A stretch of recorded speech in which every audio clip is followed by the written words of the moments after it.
Assalamualaikum warahmatullahi wabarakatuh. Alhamdulillahirabbil alamin wassalatu wassalamu ala asyrofil mursalin Muhammad wa ala alihi wa sahbihi ajmain. Dulur-dulur seiman, kita akan membicarakan keutamaan menahan kemarahan.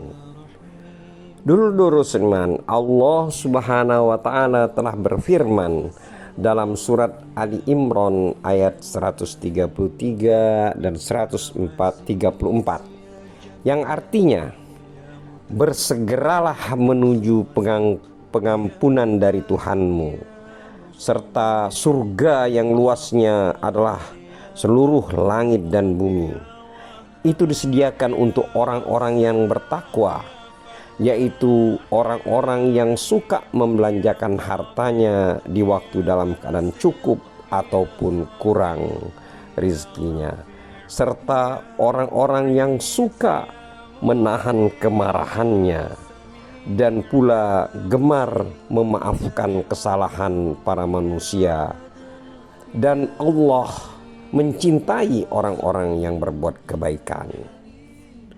Dulur-dulur sekalian, dari ayat-ayat 133 dan 134 di atas, jelaslah disebutkan dalam ayat di atas itu bahwa orang-orang yang menahan kemarahannya itu termasuk ke dalam golongan kaum muttaqin, yaitu orang-orang yang benar-benar takut kepada Allah Ta'ala, dan bahwa pengampunan dari Allah Subhanahu wa taala akan mereka peroleh sebab mereka melakukan hal-hal yang baik dan kelakuannya mereka itu adalah baik.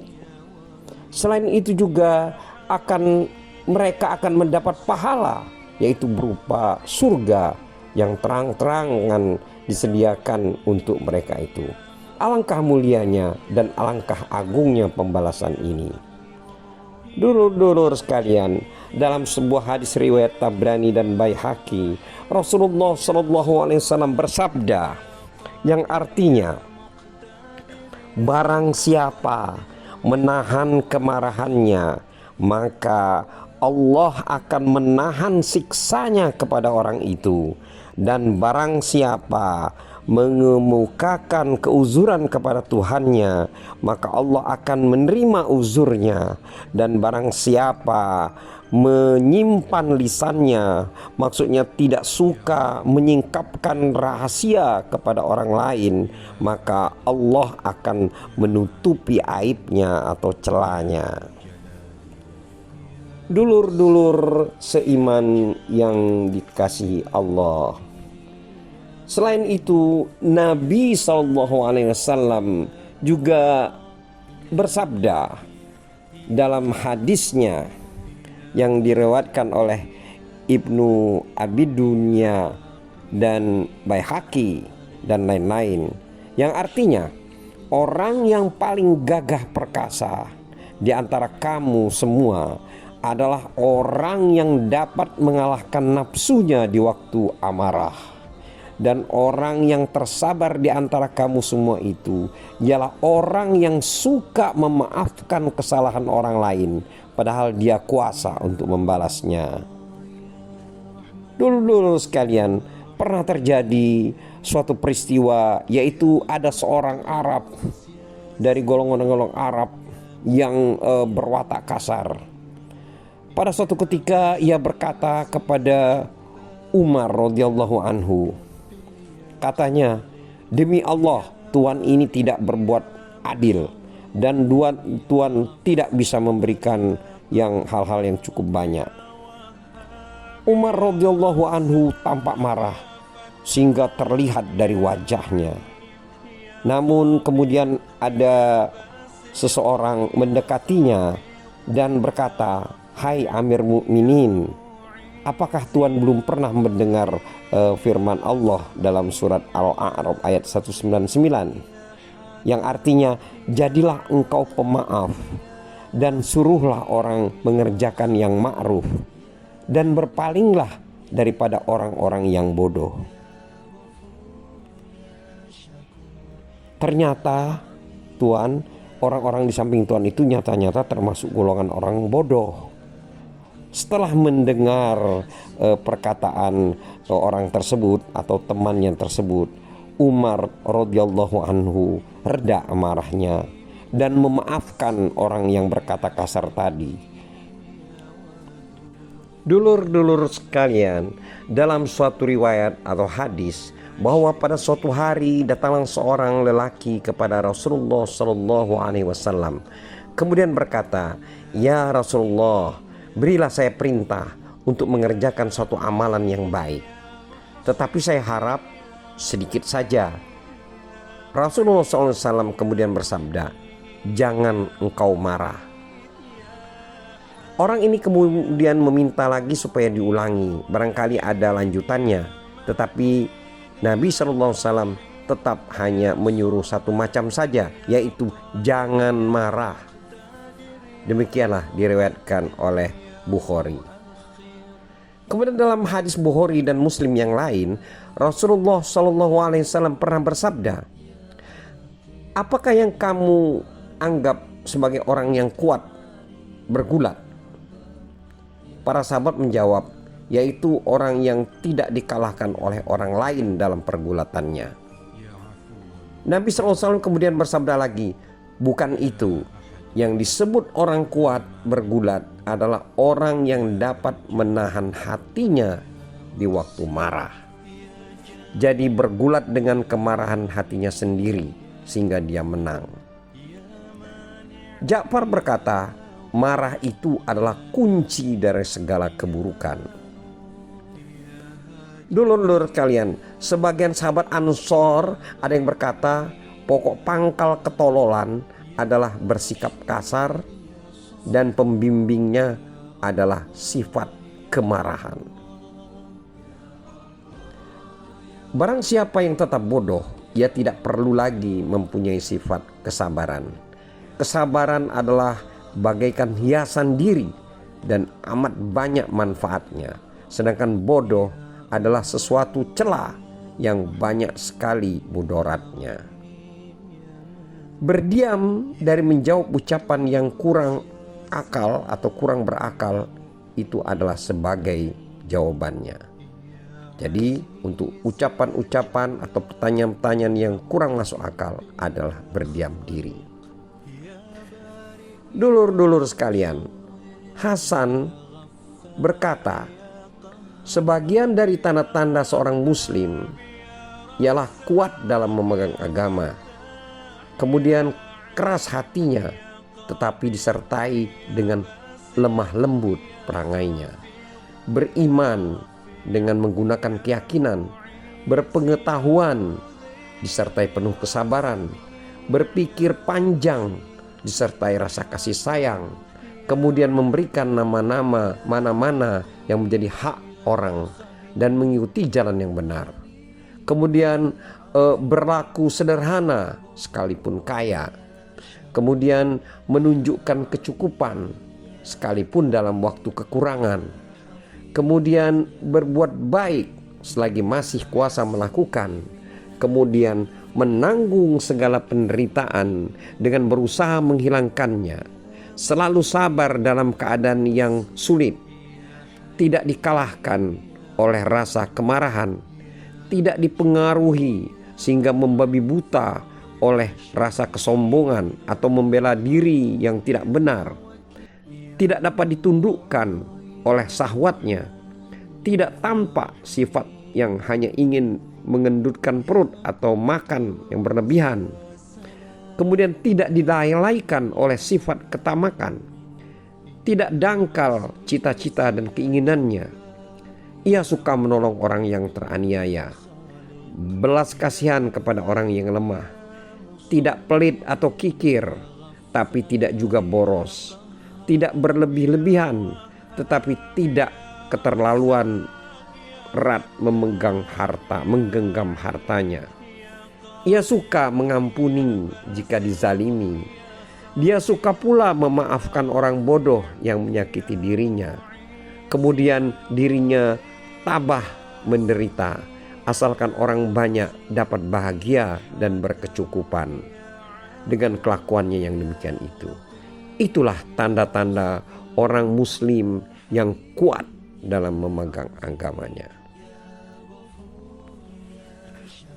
Dulur-dulur sekalian, kemarahan itu ada tingkatannya dalam diri manusia. Ketahuilah bahwa kekuatan atau tenaga dari kemarahan itu letaknya ada di dalam lubuk hati manusia. Jelasnya ia dapat mendihkan darah dalam hatinya dan merayap melalui urat-urat tubuhnya sehingga naik ke atas dan keluar hingga tampak bekas pada tubuhnya. Ini dapat dimisalkan sebagai naiknya api dan air yang sedang mendidih dalam kuali.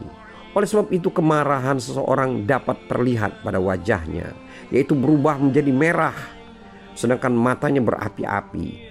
Memang kulit itu sulit untuk menyembunyikan rasa-rasa kemarahan, di mana terlihat kemerahan darah yang sedang keras deras alirannya. Sebagaimana kaca dapat menirukan warna sesuatu yang dicerminkan di situ. Dulur-dulur seiman, perlu kita sadari bahwa seluruh manusia tidaklah sama dalam menanggapi sikap kemarahan ini. Mereka bertingkat-tingkat dalam menghadapi kekuatan kemarahan ini. Mereka itu dapat dibagi 3 golongan. Ada yang golongan tafrit, yaitu mereka acuh tak acuh atau hilang kemarahannya. Ada yang golongan yang ifrat, yaitu mereka berlebih-lebihan dalam kemarahannya. Dan kemudian ada golongan i'tidal, yaitu mereka mampu mengendalikan kemarahannya. Dan yang terbaik ialah yang terakhir, yaitu yang pertengahan di antara pertama dan kedua, yaitu marahnya itu dilakukan sebagaimana mestinya atau dapat dikendalikan, senantiasa mengikuti bimbingan agama. Dulur-dulur seiman, sifat kemarahan yang sangat tercela adalah ifrat, yaitu kemarahan yang berlebih-lebihan. Kemarahan yang berlebih-lebihan ini adalah karena sifat atau terlampau suka marah, sehingga dia marah berlebih-lebihan dan tanpa mengenal batas serta ketentuan. Itulah yang disebut dengan ifrat. Jadi ifrat ini ialah senantiasa dia melampiaskan kemarahannya sehingga keluar dari akal sehatnya, keluar dari tuntunan agama, menjauhi ketaatannya. Seseorang yang dihinggapi sifat yang demikian itu, akibatnya adalah orang itu tidak bisa berpikir dengan jernih, dengan suci, dan pandangannya akan amat picik dan terbatas bagaikan katak di dalam tempurung, dan bahkan tidak pernah menyisihkan atau memilih-milih apakah yang ini yang baik ataukah ini yang buruk. Semuanya perturutkanlah hawa nafsunya untuk marah. Dalam segala hal ini seolah-olah orang ini berada dalam keadaan yang terdesak dan terhimpit sehingga terpaksa mengeluarkan amarahnya yang luar biasa dengan semau-maunya dan tanpa batasnya. Dan ini sangat tercela dalam agama. Dulur-dulur seiman, orang-orang yang suka melampiaskan kemarahan tanpa terkendali ini, meluapkan kemarahannya, maka dapat seenaknya mengelepaskan kata-kata kotor, memaki-maki, mencerca kesana kemari, sehingga sekiranya orang itu sadar maka dia pasti akan malu sendiri. Dulur-dulur seiman, pada dasarnya orang yang sudah marah secara berlebihan ini adalah sudah masuk atau terperosok ke dalam pelukan syaitan yang terlaknat. Dan buah kemarahannya itu kadang-kadang menimbulkan rasa dendam dan dengki, sehingga tidak segan-segan untuk membuat malu orang lain dan tidak memikirkan akibat-akibat yang akan diperolehnya nanti. Karena itu orang yang marahnya berlebihan ini sungguh tercela kalau dilihat dari sudut pandang agama. Dulur-dulur sekalian, sebaliknya dari sikap yang marah berlebihan, ada juga golongan orang yang sangat acuh dan tidak timbul rasa kemarahan sama sekali. Dan ini berarti tidak ada sikap hamiyahnya sama sekali, kurang perhatian, dan ini akan menyebabkan akibat yang sangat buruk pula. Orang yang demikian merasa ringan saja jikalau dilanggar kehormatan dirinya atau kehormatan keluarganya, bahkan atau kehormatan istrinya. Ia merasa tenang saja menanggung direndahkan oleh orang lain. Dan bahkan ia merasa selalu rendah diri dan merasa kecil. Maka dari itu sifat semacam ini pun sebenarnya sangat tercela juga. Sebab buah yang paling buruk karena ketiadaan rasa cemburu dan ketiadaan rasa untuk membela kehormatan diri maupun rumah tangga ini adalah sangat buruk sekali.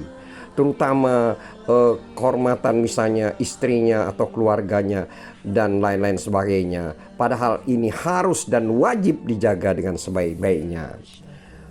Dalam satu hadis riwayat Bukhari dan Muslim, Rasulullah SAW bersabda, sesungguhnya Sa'ad adalah orang yang banyak cemburunya. Dan saya, maksudnya Nabi Muhammad SAW, adalah lebih sangat cemburu daripada Sa'ad itu. Dan sedangkan Allah itu adalah lebih cemburu lagi daripada saya. Yakni kecemburuan Allah adalah jika melihat hambanya hendak berbuat maksiat. Dulur-dulur sekalian, ghirah atau cemburu ini sangat perlu dipelihara demi untuk melindungi keturunan. Andai kata semua manusia melalaikan atau menghilangkan rasa cemburu ini sehingga seenaknya saja mereka membiarkan hal-hal yang melanggar kehormatan keluarganya atau istrinya, pastilah nanti keturunannya akan menjadi campur baur dan tidak karuan lagi. Oleh sebab itu, ada yang mengatakan setiap bangsa yang masih ada perasaan cemburu di kalangan kaum lelakinya, maka pastilah kaum wanitanya akan terpelihara dengan baik. Termasuk dari akibat buruk dari lenyapnya sifat kemarahan ini adalah mudahnya mereka berbuat kecurangan atau diamnya mereka jika menyaksikan kemungkaran. Sedangkan di saat itu, padahal di saat itu ia sebenarnya kuasa untuk mengingatkan atau mengubahnya dengan tangannya atau kekuasaannya. Namun diam saja karena tidak adanya rasa cemburu atau tidak adanya rasa kemarahan yang untuk mencegah kerendahan atau suatu kehormatan tersebut. Resapkanlah firman Allah Subhanahu wa taala dalam surat An-Nur ayat 2 yang artinya, janganlah kamu semua merasa belas kasihan kepada orang yang berzina, yang sedang menjalani hukuman maksudnya, demi untuk melaksanakan peraturan agama Allah. Dulur-dulur sekalian, singkatnya adalah kehilangan sifat kemarahan itu pun sangat tercela. Sebaliknya, berlebih-lebihan juga dalam kemarahan itu pun tercela.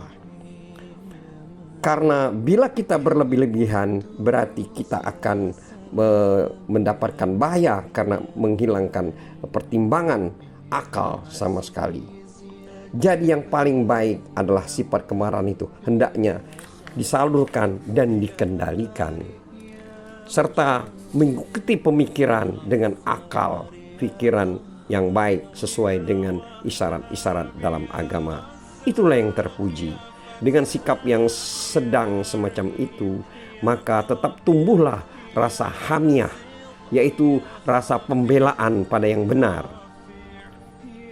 Jadi hendaklah kita tetap ada rasa hamiyah atau kemarahan dalam rangka membela yang hak atau yang benar. Marah itu diterapkan sewaktu bila diperlukan, tetapi harus ditindas bila itu menimbulkan kemudaratan atau secara berlebihan, dan hendaknya diredakan bahkan dipadamkan sama sekali. Karena perlu adanya kesabaran sebagai suatu amalan yang suci. Kemarahan itu harus dijaga supaya selalu dalam taraf yang sederhana, yang sesuai, yang adil, dan tidak lenyap sama sekali, sehingga tidak ada pembelaan sama sekali terhadap kehormatan yang direndahkan, juga tidak berlebih-lebihan atau melampaui batas. Islam mengajarkan agar kita mengendalikan kemarahan ini, tapi bukan melenyapkannya. Cara lurus yang demikian inilah yang diperintahkan oleh Allah Subhanahu wa Ta'ala kepada kita sebagai hambanya. Cara pertengahan inilah yang dimaksudkan oleh sabda Nabi besar Muhammad SAW, yaitu sesuai hadisnya yang disampaikan, diriwayatkan oleh Baihaqi, yang artinya sebaik-baik perkara itu ialah yang pertengahan.